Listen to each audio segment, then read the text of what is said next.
just start. We had our beautiful opening blessing, but I feel drawn to just do a moment of silence.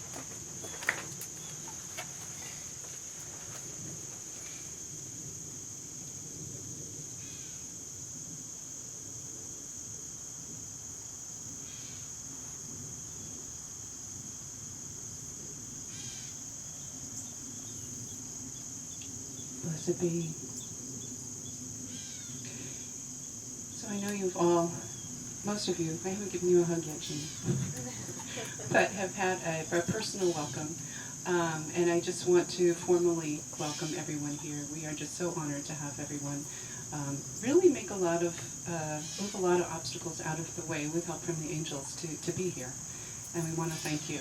And also want to welcome everyone who's joining us virtually. In fact, you know what? Let's give them a collective welcome on the count of three. Ready? Okay, on the count of three. 1, 2, 3.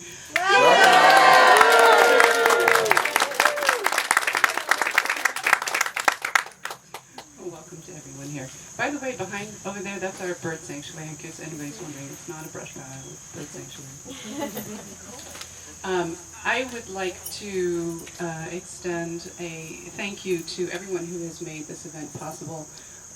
Peter, of course, who puts up with me every day, and has done so much to make this happen. Ricardo, Reverend Rick, over there, who was in seminary with Barb and me, has done an amazing job with all kinds of stuff. All the plantings up by the house and gardening are thanks to him. Barb, who's done tons of stuff with the food. She is just an amazing woman, lovely, and most of you probably know her from our calls, and delighted that she is here. Thank you, Barb, who also did some gardening. Marianne, our Dean of Students. Who doesn't know Marianne? I mean, you know, she's like the rock star of AngelsTeach, right? And so if anybody has any questions about classes, we're really not focused on that right now, but if you do have any questions about training or anything, Marianne is Dean of Students. She's also the customer care angel. So, yeah. Deborah, Events Angel. Thank you, Deborah. Did a lot to make this happen. Am I forgetting? Suzanne, my pinch hitter, social media goddess, and my BFF. I wouldn't be on this path, actually, if it wasn't for her. Story for another time. And I'd also like to thank everyone who is presenting, Deborah and Carolyn and Marianne and Dawn. And Dawn, how could I have left you out? My God, Dawn. I love Dawn. And Peter and Reverend Rick and Barb. And if I do leave anybody out, please don't. And Krista, of course, our registration angel. Thank you, Krista. All right. Next year, by the way, we're going to be, the dates I've been given are September 29th and 30th, so don't say I didn't give everybody enough time. Peter and I traveled, Suzanne knows, it's like, let's go to Cancun tomorrow. Okay. So when it comes to planning events, it's just not on the radar screen, but it is now. That is my anniversary weekend, though. I just feel you should know. You can change that, right? Of course I can. Or you can bring your own. Yeah, or bring Ari. Right, good point, Penny. See, I like how she thinks. That's a good anniversary weekend, is bring Ari here. Excellent. Okay. So, in the interest of being transparent, that I need glasses, and I did, I channeled this over the last 2 days so that you guys do understand, and I'm sure that more is going to be coming in as I speak here. This is Angels in 2012 and beyond. Just curious, how many of you guys, just general sense, are a little worried about the energies right now? Okay, not too much, not too bad. How many of you are a lot worried? Not too much. A little bit, okay.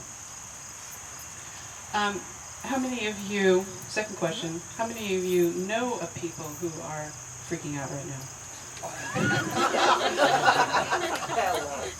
And you all are grounded because you're working with your angels, right? Yeah. You're testament to the points that I'm going to be making here. The energy really has been intensifying in a very, very big way. It's been going on for a long time. This is the end of Peter's coming back now. I want to say 30-year, I don't know, 20,000 year cycle. I'll have to check that with Peter. But it's 2012 is the end of one Mayan cycle, bigger cycle, and the beginning of a new one. And as part of that, this has been prophesied to be a time of a lot of dramatic changes by Nostradamus, by the Hopi Indians, by the Mayans. And Peter, how many, the cycle that's ending is how many thousand years? The current cycle is 5,200 years, but it's also the culmination of 5 cycles. It's 26,000 years. Okay. 5,200 years, it's a culmination of a cycle that's... And then it's a culmination of 5 5,200-year cycles. 5 5,200-year cycles. Basically, it's 26,000 years for us to circle around the galaxy and come back to the center of the Milky Way. Okay. Which only happened 26,000 years ago. Got it. So a lot happening in the outer universe that's affecting us in a very big way. And you can see it in the natural world through, the tsunamis, through the earthquakes, through the fires, through the droughts, through the dramatic weather that we're having. You can also see it just in the fact that Suzanne's tweeting over there. And I mean that because technology. Look at how different the world is from where it was 20 years ago, 100 years ago. It's dramatic how it's changed. How we communicate, how we can video chat with somebody. I don't know what I'd do without Skype with our daughter in Tokyo. But it's dramatically changing. It's all related. It seems like it's not related, but it is. The energy is intensifying. It's all about vibration.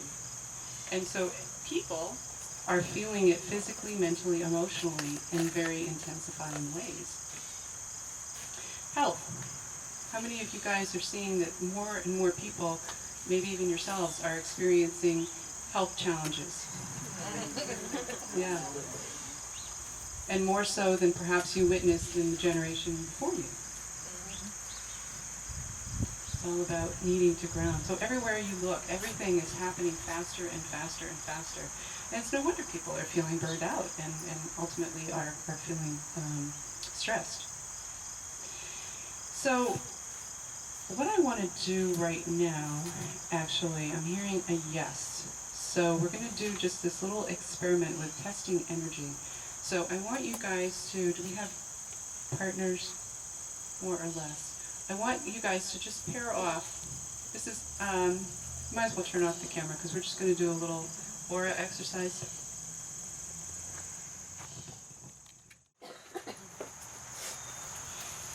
So, with that exercise, you guys have a chance to really tune in with all of your senses to the person standing in front of you, yeah? Did it feel good? Was it fun? Yes. Yeah. Is that something you do like every day? No. And yet so important to be able to ground and center and really have your, what I like to call, antennae up for the energies that are around you. And to take control, we're going to be talking about protection this afternoon, but to take control of the situation. So if you're in the presence of somebody whose vibration feels a little out of balance, a little off whack, you can do something about it. That just by breathing, by centering, and Chris, you said you didn't even know what you did, but the angels have already been invoked into your life and certainly to here at this event. So, your intention is for the highest good. And so you create a change through that. Any questions before we move on? Okay. So what we understand is that we live in an era where the scale of change is like it's never been known before, at least not on record. And it's really a very exciting time to be alive and to be part of this. We all chose to come into body right now. We did.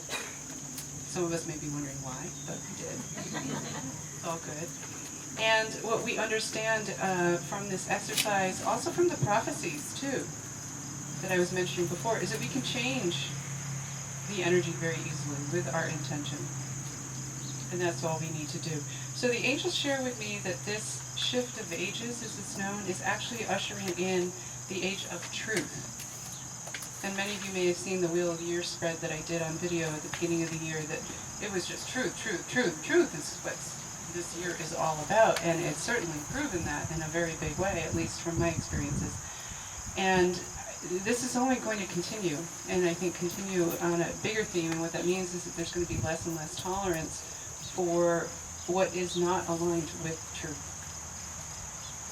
So what that means is that if you're at a job that doesn't totally nurture you, if you, Suzanne's shaking her head yes, because she just left her job.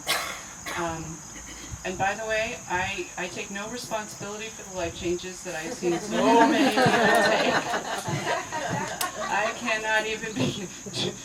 And the ones that you're hearing laugh the loudest are the ones that are either... All I can say is I was a minority the last time, and I'm not so much anymore. Yeah. So life changes, and it has nothing to do with, it really has everything to do about people coming into alignment with why they're here and what feels right to them. So if you're in a relationship that doesn't really feel right, and you've sort of been pretending that it's not, then, right folks? Yeah. Then, you know, and that's going to be totally your journey, whether you decide that it's time to move on or not. You know, that's going to be your journey. But it's all about understanding and gaining that awareness of the decisions that you're making on a daily basis. I will say, and many of you raised your hand when it came to the question about illness, is that the more that you ignore that inner guidance system, that angelic GPS that's leading you towards the truth, the more you're going to experience illness. You're going to experience things like, and I'm not making this a proclamation for all of you, I'm just telling you what happens when you get out of alignment with your energy, is that you can have anxiety, depression, physical illnesses such as diabetes or cancer. For whatever reason, they're saying liver issues, so somebody needed to hear that. Migraine headaches, digestive problems. I'm also a certified holistic health practitioner, so the physical part is very near and dear to me as well. There's a connection. And of course you guys all know that intellectually. And my prayer is that this weekend you understand that, and that it makes the journey from the head to the heart. And you understand that it's all connected. And that if you don't take care of yourself and living your truth, then other things start to fall apart. So, 5 points that the angels really want to, there's going to be, if anyone's taking notes, if you want to take notes, there's going to be 5 points, and I'm going to debunk 3 myths. Woohoo! All before 11 o'clock, right? We can do anything. Point number 1, and you know, some of you guys are going to say, okay, I've heard you say this before, and you know, am I beating a dead horse? Maybe.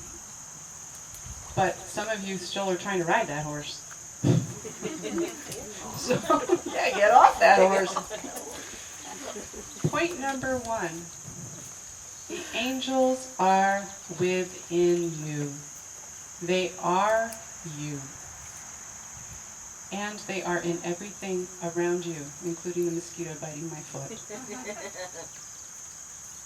You must commit to believing this truth on an ever-deepening level. And that's why I'm bringing this up again. If you're still trying to ride that horse of pretending that the angels are out there and they're not really coming from within your heart, then you're still trying to ride that horse. And I'm going to have to keep beating it down. So, the angels are within you. Every day, there's a beautiful Russian proverb that and I have to say thank you to Rachel Maskell, our one teacher who wasn't able to be here this weekend. She had a gig going on, and she's co-teaching the Angel Communication Masters class with me this fall. And she really paused around this proverb that I stuck at the beginning of the training manual. And the proverb is, every day is a messenger of God. So think about that for a moment. Every day is a messenger of God. So if every day is a messenger, so is every moment. And everything that comes into that moment is a messenger of God. angels are messengers of God, source, and I will say that I use the term God, source, goddess. I use these terms interchangeably. You need to use the terminology that feels right and good to you. And I want to make sure that everybody understands that. I was doing a radio interview the other day, and this woman who was like off the charts intuitive, but has no clue that she is. Yeah. She kept saying, and a lovely, lovely woman, so talented, and kept saying that the angels are otherworldly. And they are. And I kept trying to, open throat here, wasn't able to really make the point that they are this worldly. They are otherworldly. They are also this worldly. And it's so important that accepting the angels in the unconditional love that the dog has on your face, on his face when it greets you, that the weather has because it's held off for us, that the person sitting next to you has, that the pattern in the sky has, that the food that's nourished your body has, the unconditional love that's all around you is part of the angelic team. And it's part of that 1 million messages a day that we talk about. So what lets you know, because a lot of times people will say, well, how do you know it's a message from my angels? And it's because of that unquestionable, undeniable love that you feel in your heart. I mean, did anybody eat anything this morning that felt like it hated them? Or that it might be hurting them in any way? When you eat food that loves you, you know that it's divine. Common religious thought, and actually beliefs from non-religious communities as well, have taught that the power of angels, the power of the divine, God, whatever term you want to use, comes from somewhere else. And it is a worn and tattered theme that empowerment comes from within. But again, it's about awakening to that fact and really saying yes. So myth number 1 that I'm going to debunk is that the angels are external to humans. Not true. The angels are within you and in everything around you. And the sooner you can understand that even that person at work that's driving you nuts is doing you good. Seriously? The sooner you'll turn the corner. Okay, so point number 2. The angels are your unconditionally loving connection to oneness. They do not judge you, and they will always, always forgive you. I work with so many people who feel like the angels are mad at them, that they have maybe on a timeout or something. They're not talking to me today. I must have been naughty yesterday, right? Right, Michelle? Naughty!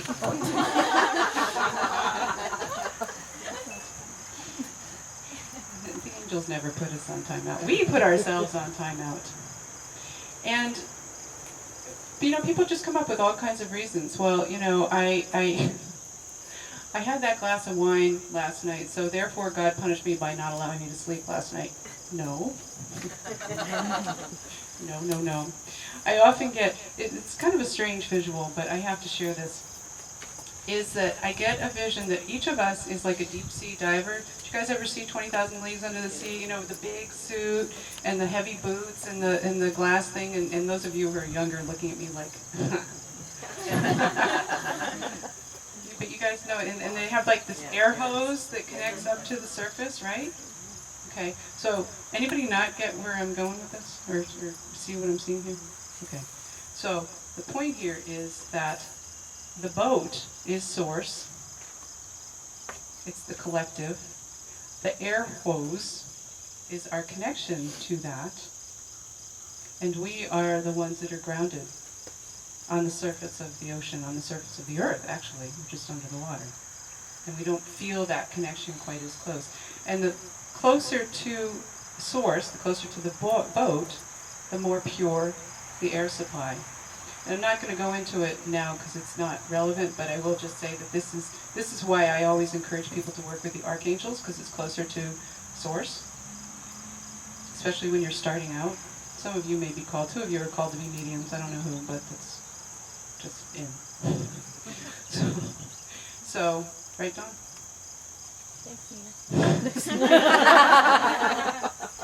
Welcome. So just keep that in mind. I'm sure that many of you had heard me say that the wings I look at as representing the unencumbered self. The part of you that's free of fear, that can fly anywhere you want to because you're not tied down by the ego. The halo I think of as that really holding that air supply in place. It's that connection to source. It's right up through the crown chakra, up to all that is, the collective. So people, I love some of these examples. This was all from the angels. I take no credit for this. So people often punish themselves by cutting off that air supply. And the angels, remember, unconditionally loving, they will always forgive you. They're not going to malign you for looking at your best friend and thinking, man, that shirt looks ugly on her. No. What will they do? Oh, okay. And they're not going to say, if you didn't brush your teeth, I'm going to give you a migraine headache. They're not going to punish you. What they're going to do is they're going to give you guidance and say something like, if you really feel like your BFF's shirt is just not becoming for them, they're going to give you a loving way to express that so that your friend can feel better about themselves. That's what your angels are going to do. They're not going to say, you idiot, how could you have said that to her or thought that? They're going to teach you how to make the world a better place by helping the others in your lives to feel better about themselves. My other example that I love, how many of you have had a 2-year-old with a experienced a 2-year-old with a temper tantrum? Nora's not even going to raise her hand. I often will think of the ego as the 2-year-old on the floor flailing. And the angels are the unconditionally loving parent that is standing on the sidelines saying, okay, I love you, keep going. Release, keep going. You need to let this out, I understand. Just don't break anything in the process. And Peter's smiling because he knows I've broken some things. That phone, that table, anyway. So, it's about understanding that the angels are just holding the space for you to heal in a very unconditionally, always loving, always forgiving way. And if you don't understand that, then it's or maybe you understand it, but you're not allowing that in a given moment, then that's your sneaky little ego friend doing a little backdoor trick. Yes? You guys all have freaky, sneaky little, I was going to say freaky, sneaky little ego friends? Yeah. Okay. So I do come across a lot of people who think that God, source, angels judge. They don't. So myth number 2 I want to debunk here, and now the angels judge. It's not true. They love you unconditionally. They do not judge you. You judge yourself. Point number 3, prayer. I'm going to introduce the P word. For some of you it may be a button. For others of you it's like a warm, comfy blanket.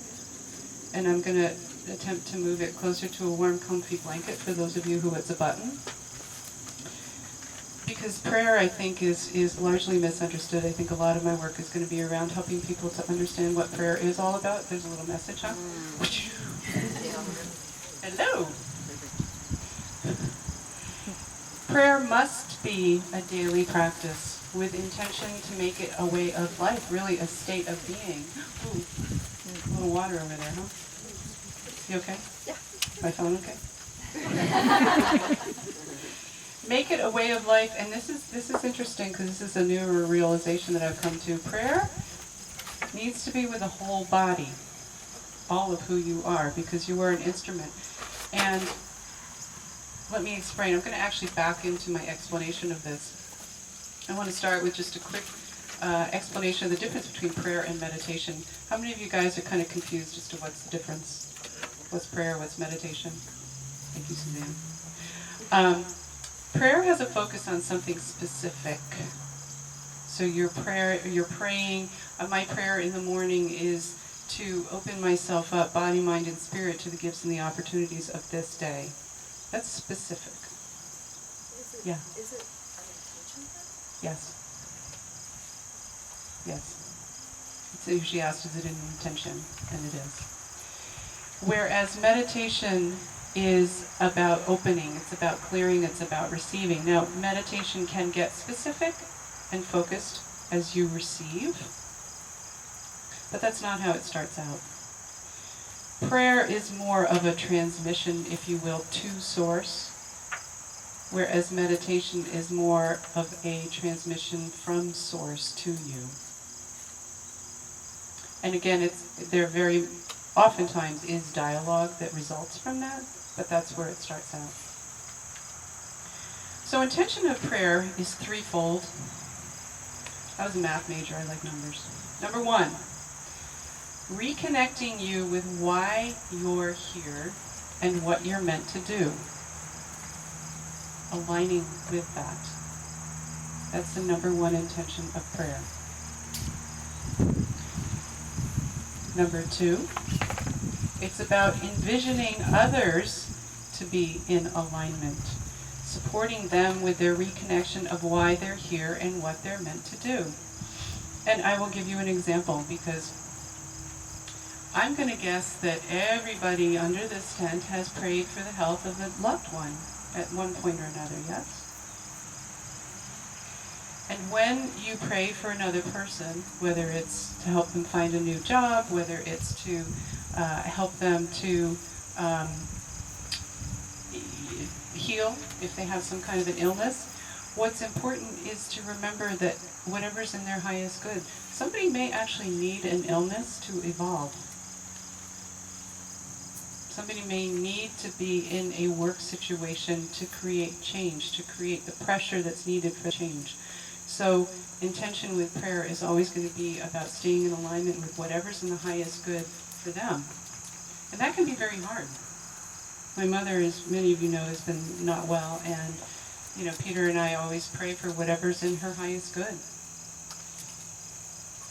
And that's hard, because it'd be really nice to, there's the sneaky, freaky little ego guy kind of saying, I just want her to be all better and to live until she's 130, really healthy and happy. Because my freaky, sneaky ego friend would love that. But that may not be, and probably isn't, I'm sure, in alignment. If it is, she's setting a record, right?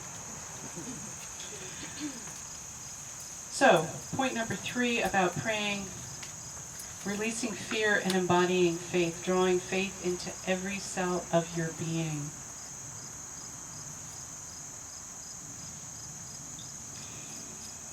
You have to ask the angels to help you. You have to ask them for their support, for their guidance. Source can't support you.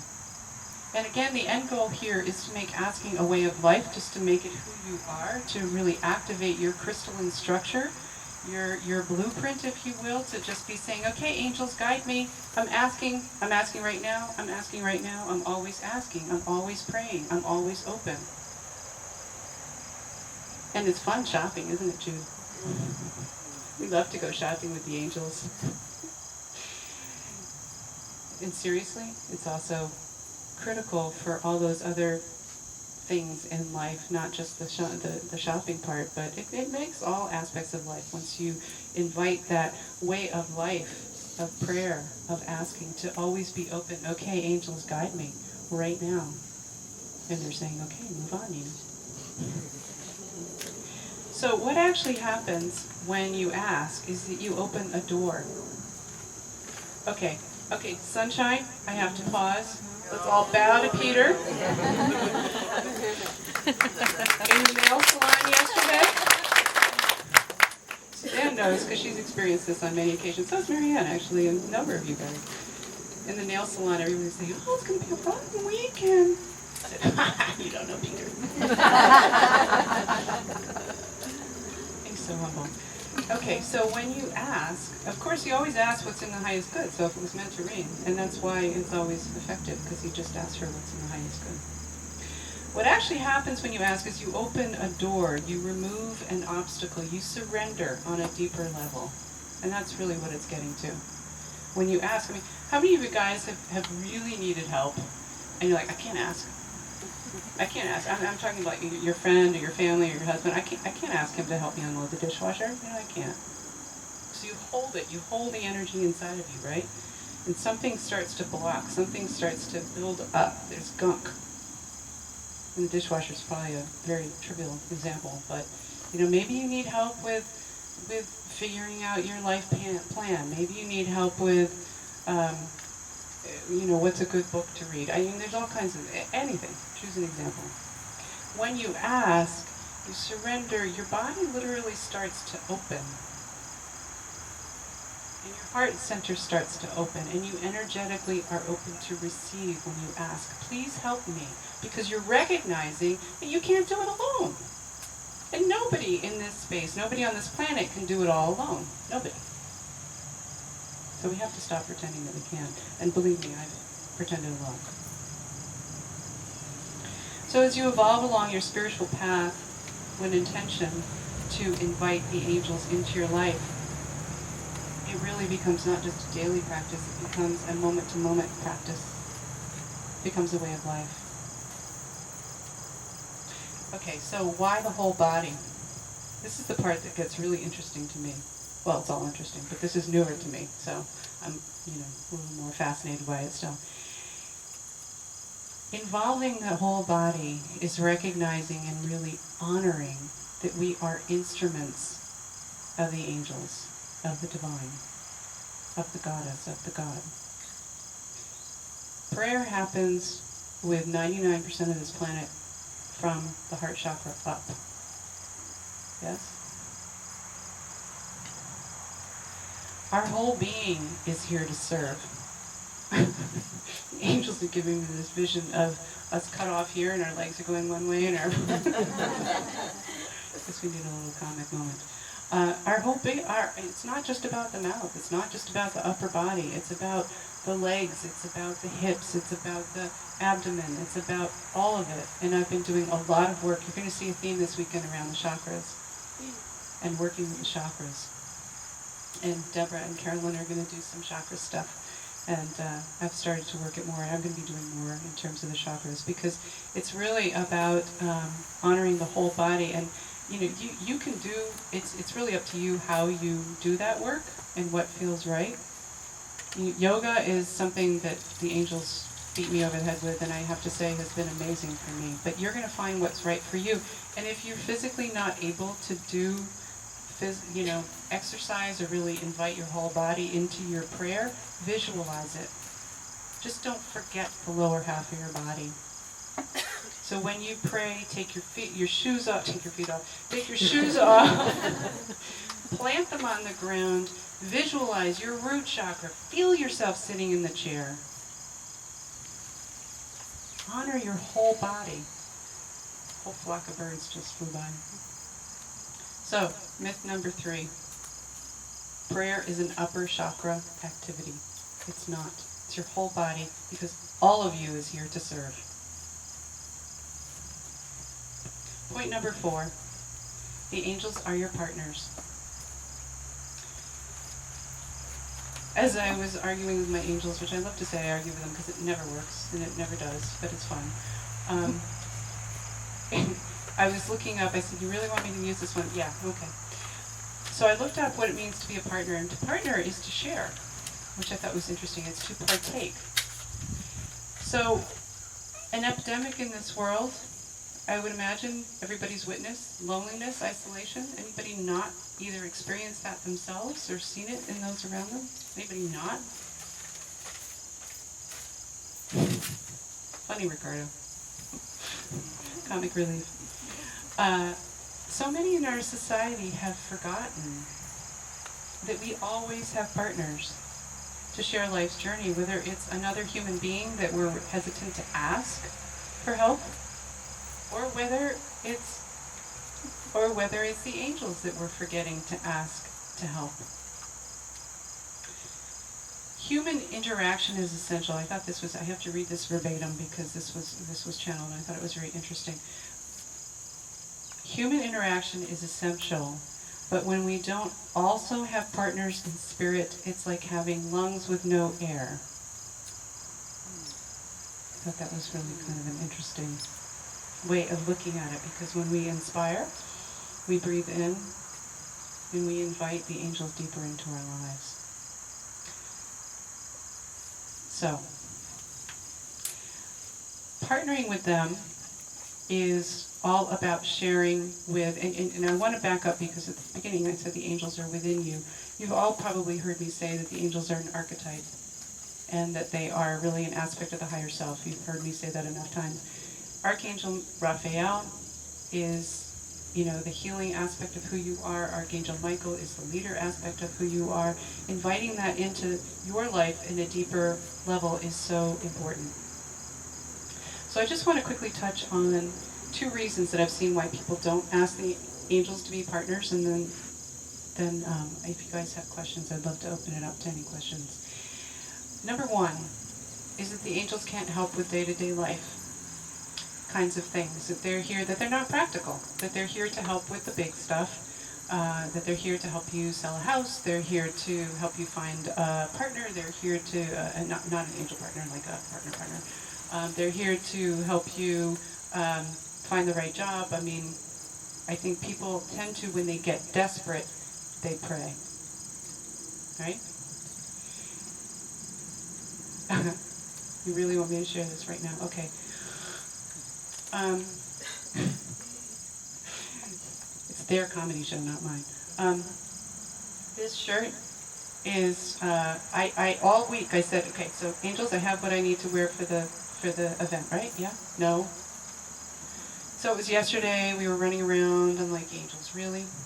It was about 1 o'clock in the afternoon, and you guys were arriving for the reception at 5.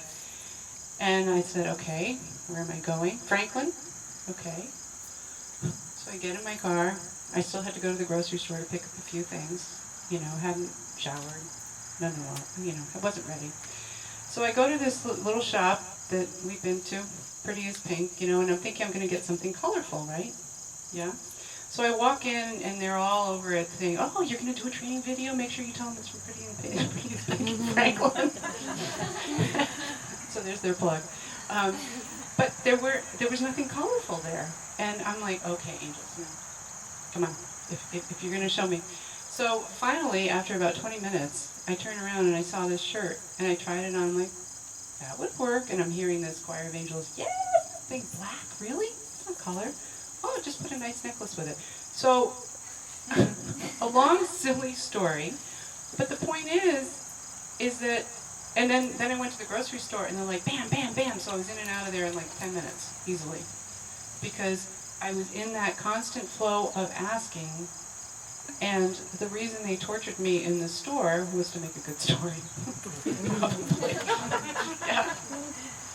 When we're their instruments, we're sort of always in this receiving. We don't understand everything. That's okay.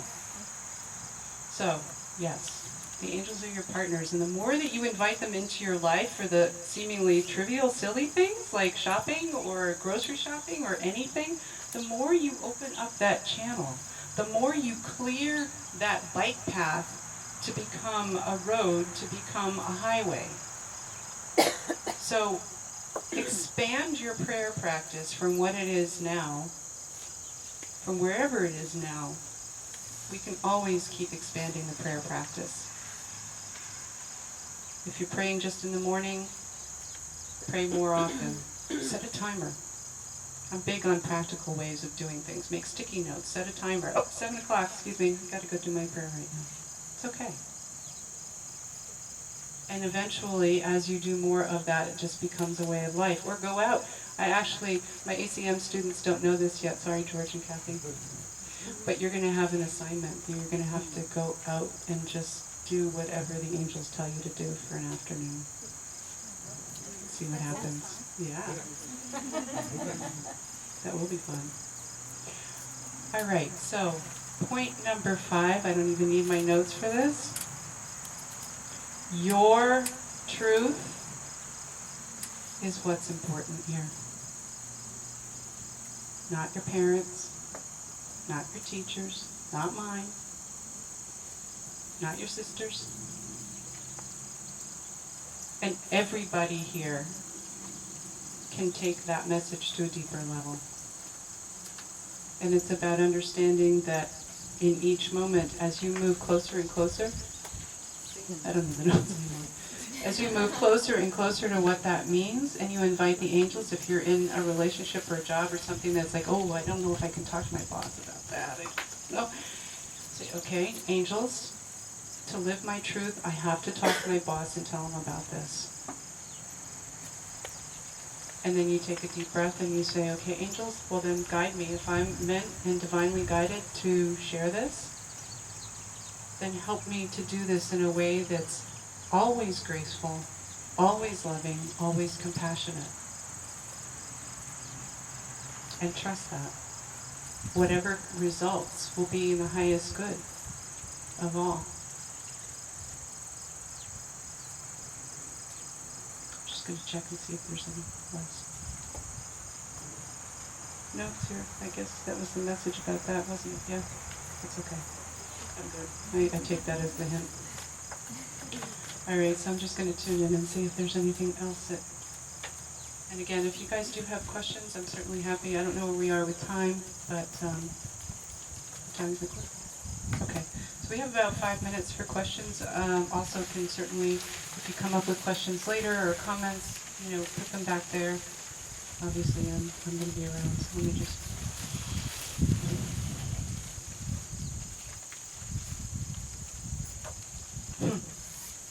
They're saying the only thing that I need to remind you of is to budget your energy. So that tells me that some of you were feeling a little sizzled. So with that, we are going to take a break, and Deborah and Carolyn will be on at 11:30. I am going to ask everybody to be prompt back at the tables at 11:30. We have a fruit bowl. Remember, seriously, take care of your instruments. If the kind of food that you need isn't out, let us know. We've done our best to accommodate the different diets and all of that, but we're happy to make sure that the whole team is. Your teachers Thank you, everyone. Bless you.